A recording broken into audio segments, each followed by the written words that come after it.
l'un des plus contestés de l'histoire récente du pays. Quand on tue un président, on tue un pays.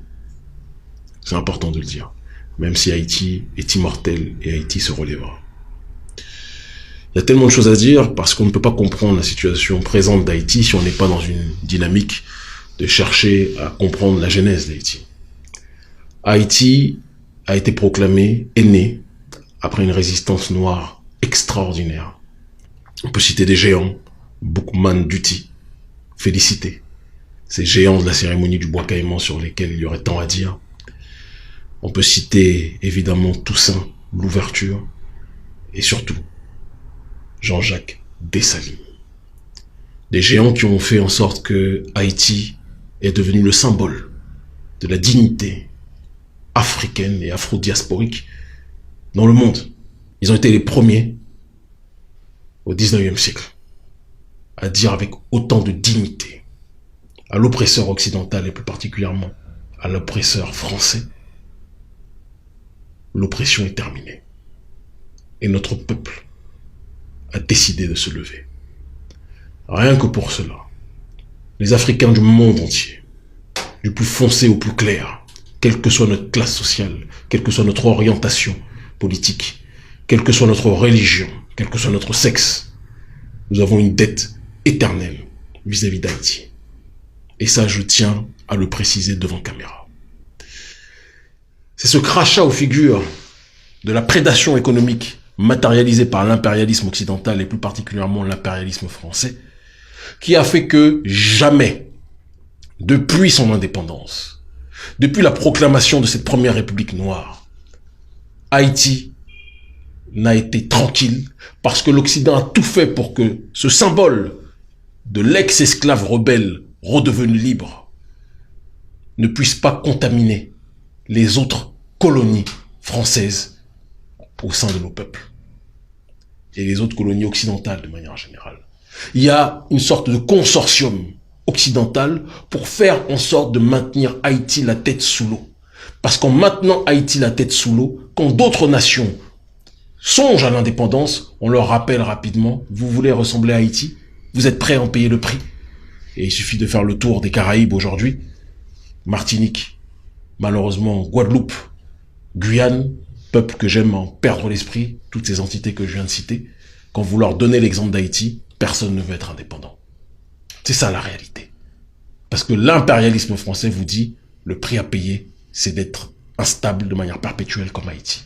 Mais Haïti n'est pas instable dans son ADN politique. Haïti est déstabilisé continuellement. C'est important de le rappeler. Il est déstabilisé par des forces extérieures qui ont des relais aussi à l'intérieur.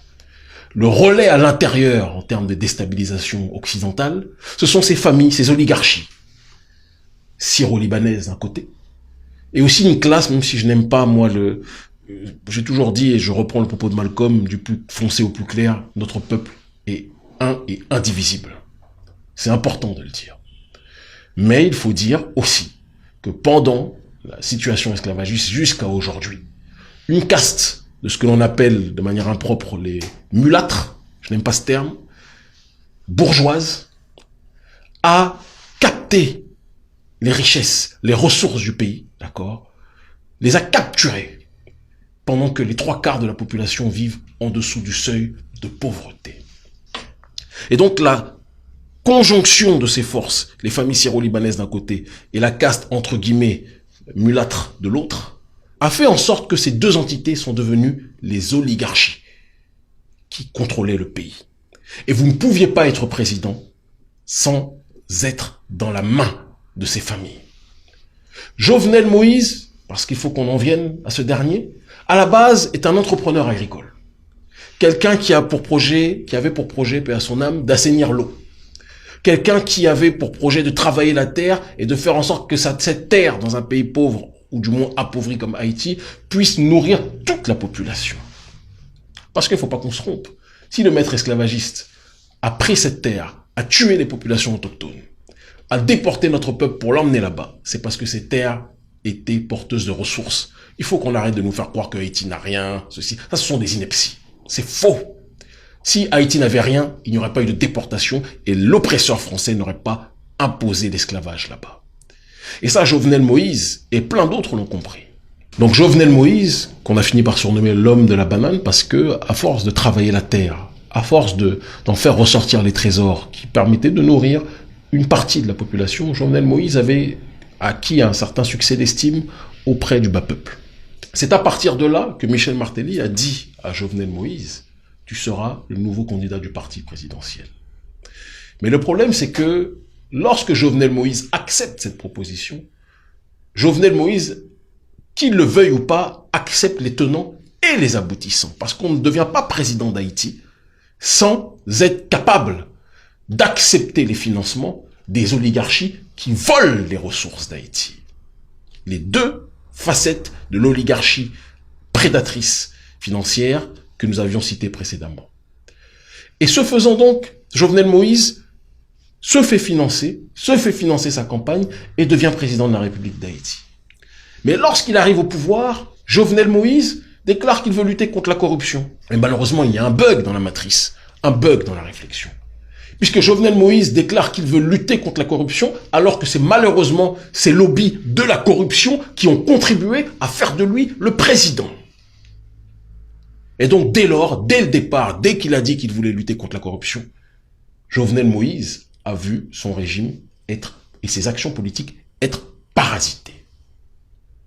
La population qui a cru au départ à Jovenel Moïse a vu en plus de cela le scandale, parce qu'il faut rajouter à tout ce récit, le scandale de Petrocaribe, où Hugo Chavez a financé Haïti, d'accord, pour que ces derniers puissent sortir du chaos dans lequel ils étaient. Il y a d'autres pays aussi qui ont connu ces financements, et malheureusement, ces financements, ces fonds ont été détournés, encore une fois, par les familles prédatrices et des politiciens qui leur sont soumis, corrompus, que nous avions cités précédemment. Ces différents facteurs ont fait que Jovenel Moïse a été vu comme un symbole de la corruption par la population. Moi-même, lors de mes divers voyages à Haïti, lors des diverses manifestations, la population disait qu'il n'en voulait plus de la classe politique dans son ensemble, y compris de Jovenel Moïse. Il faut qu'on soit capable de le dire. À cela, lors des manifestations, s'est rajouté le facteur des gangs qui sont venus réprimer justement les manifestants qui luttaient pour de la justice sociale, qui luttaient pour la fin de la corruption. Une partie de la population, il faut aussi le dire, était manipulée par une opposition qui elle-même était financée par les diverses familles qui voulaient, plus que jamais, rendre ingouvernable Haïti pour pousser Jovenel Moïse à se taire sur les questions de la corruption. Donc Jovenel Moïse, qui déclarait vouloir lutter contre un système, était vu par le peuple comme un garant de ce système. Parce que ce système avait tout fait pour rendre le pays ingouvernable de telle sorte que le peuple voit Jovenel Moïse comme la cible prioritaire. J'ai assisté aux manifestations et je peux vous assurer que le ras-le-bol de la population était légitime. Quand ils finissent par crever de faim, ils voient leur pays déstabilisé de A à Z, ils ne vont pas vous dire, oui, un tel dit qu'il veut, mais... Non, ils vont tirer sur tout le monde. À juste titre, malheureusement. Quand je dis tirer, c'est en termes de slogan et de revendication. On apprend par la suite que donc un certain monsieur Sanon, Christian Emmanuel Sanon, si je ne m'abuse, médecin haïtien qui vit à Miami, aurait engagé donc les mercenaires, ou une partie d'entre eux, pour, au départ, soi-disant, assurer sa sécurité. L'objectif était de faire un coup d'État. Ils disent que le but était simplement de l'arrêter, monsieur Jovenel Moïse, mais j'ai envie de vous dire que si vous vouliez arrêter quelqu'un, quand la personne n'a pas d'armes, vu le nombre qu'ils étaient, ils auraient très bien pu l'arrêter et essayer de faire le coup d'État. Non, ils l'ont exécuté, je pense qu'ils essaient d'atténuer leur peine. Mais le vrai problème, ce n'est pas de savoir si Sanon est coupable ou pas. Il l'est, de toute évidence, sinon il n'aurait pas été livré. Mais le plus important est de savoir quelles sont les ramifications entre Sanon et les oligarchies que nous avions citées auparavant, des oligarchies prédatrices à Haïti, qui volent, qui spolient les ressources de ce pays qu'on présente comme le pays le plus pauvre, alors que c'est en réalité un pays appauvri. Et donc, le vrai fond du problème sera que la population soit dans cette démarche de se tourner contre la véritable plaie de ce pays, les véritables relais de l'impérialisme, que sont ces familles, ces oligarchies qui sucent le sang de ce pays. Donc le péché de Jovenel a été d'avoir refusé le ralliement Le péché qui lui a coûté la vie finalement. Moi, je suis, ma chère Maoulé, dans une démarche de refuser, dès lors qu'il y a la mort, de sanctifier quelqu'un. Parce que je pense que c'est aussi trop facile.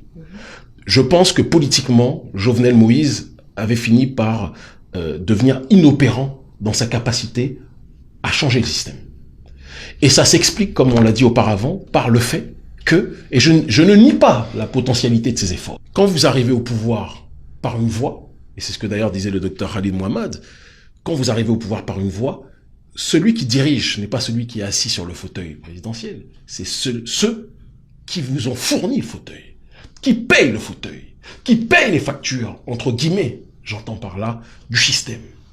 Et ces forces-là n'acceptent pas que quand on vous mette à la tête de l'État, vous vous retourniez contre elles. C'est une mafia. On vous parle des gangs, on parle de ce pays comme une gangocratie. Le peuple a fini par penser, moi c'est ce que tous les Haïtiens que je rencontrais sur place me disaient, le peuple a fini par penser que Jovenel Moïse était le chef de la gangocratie. Mais Jovenel Moïse disait lui-même qu'il luttait contre la gangocratie. Alors qui dit vrai? Eh bien ce sont ceux qui voulaient parasiter son